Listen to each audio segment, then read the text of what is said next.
मैं एक विधवा हूँ। मेरे शरीर की बेचैनी दिन प्रतिदिन बढ़ती जा रही थी। एक बार मेरी ननद का पति किसी काम से मेरे घर आया। हेलो दोस्तों, मेरा नाम रीमा है। मैं 43 साल की हूँ। मुंबई के रहने वाली हूँ। यहाँ मैं अकेली रहती हूँ। मेरे 2 बच्चे हैं और दोनों बस्ती में पढ़ते हैं और वहाँ हॉस्टल में रहते हैं। मेरे पति की मौत को 7 साल बीत चुके हैं। मेरे पति का एक बिजनेस था जिसे अब मेरा भाई देखता है।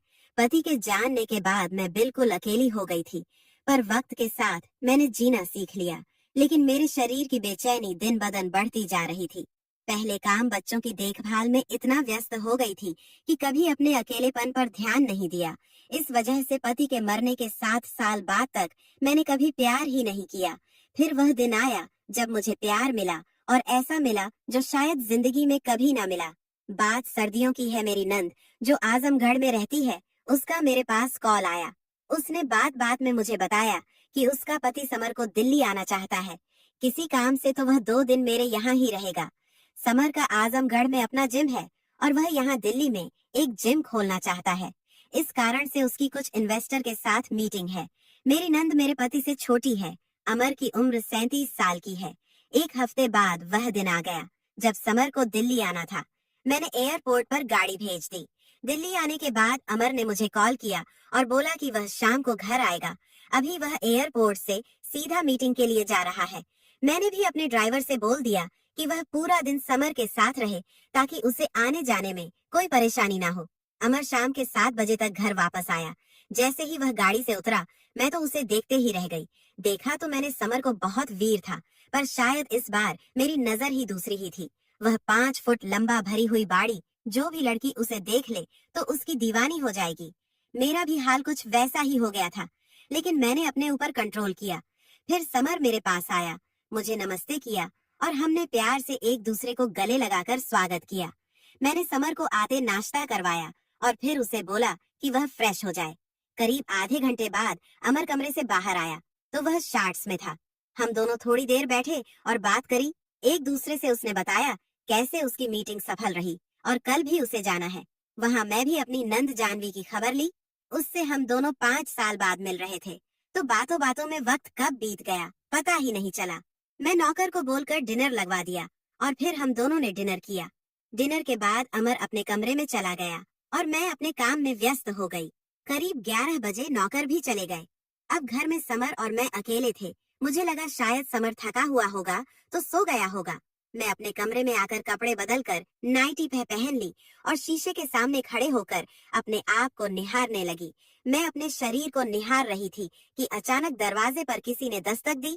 मैंने दरवाजा खोला तो देखा समर खड़ा हुआ था। जैसे ही समर ने मुझे देखा तो मैं उसकी आंखों में चमक महसूस करी। शायद वो मेरे बदन को नाइटी में देखकर निशब्द रह गया हो।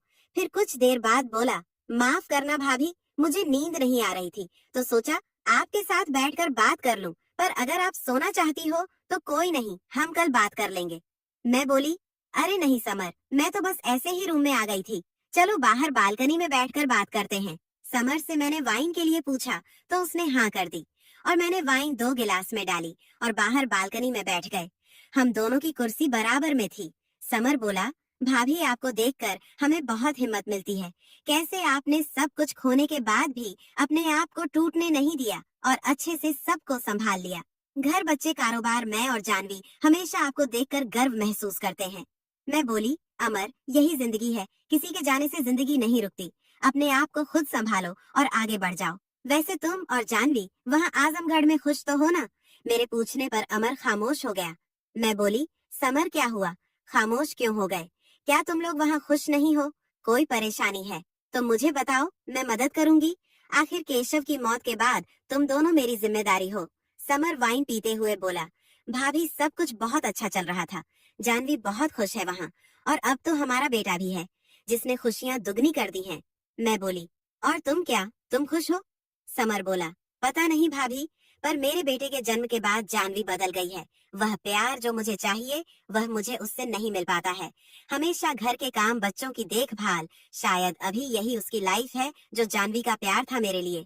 अब वह कहीं खो गया है। मैं समझ गई थी समर की तकलीफ को। शायद यह भी उन मर्दों की तरह जिंदगी जी रहा है जो अपनी वाइफ के साथ रहते तो है पर वह प्यार और जरूरत के लिए बाहर ही सहारा ढूंढते हैं। मैं बोली, समर, मैं समझ सकती हूँ कि प्यार के बिना जिंदगी कैसे अधूरी हो जाती है।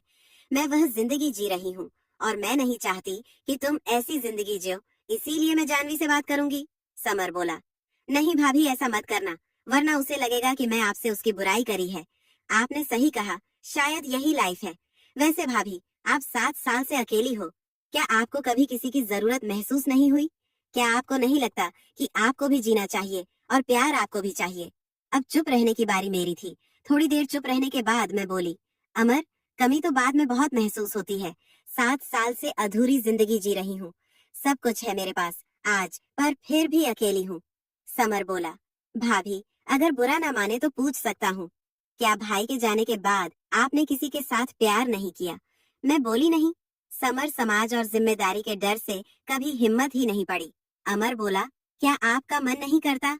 आपको पूरा हक है खुश रहने का, और अपनी जरूरत को पूरा करने में डर कैसा? इस बात के बाद हम दोनों के बीच खामोशी पसर गई। मैं कुछ नहीं बोली। करीब 1 मिनट बाद मैं अपने हाथ के ऊपर अमर का हाथ महसूस किया। मैंने कोई प्रतिक्रिया नहीं दी। मुझे मेरी नंद का ख्याल आया और मैं हाथ को छुड़ा के वहां से उठकर और अपने कमरे में आकर कुंडी लगा दी। मेरी धड़कन बहुत तेज चल रही थी। कुछ देर बाद दरवाजे पर दस्तक हुई। मैं समझ गई थी कि यह अमर ही है, लेकिन कुछ देर बाद मैंने दरवाजा खोल दिया। समर बाहर खड़ा हुआ था। माफ करना भाभी, मैं आपका दिल नहीं दुखाना चाहता था। पता नहीं कैसे मैं यह सब कर दिया। आप मुझे माफ कर दीजिए।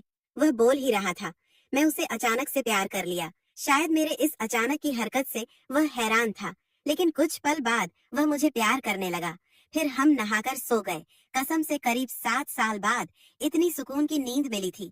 मुझे उसके बाद मेरे साथ रहा। हमने जम के बातें किया। 2 दिन बाद जब वह गया तो बुरा तो बहुत लगा, पर शायद यही जिंदगी है। उसके बाद समर और मैं अक्सर बात करने लगे। आज भी हम इतने ही करीब हैं जितना 3 साल पहले थे। तो दोस्तों, यह थी आज की कहानी। आपकी क्या राय? इस कहानी पर हमें कमेंट में जरूर बताएं। वीडियो अच्छी लगे तो लाइक करें, शेयर करें, सब्सक्राइब करें। धन्यवाद।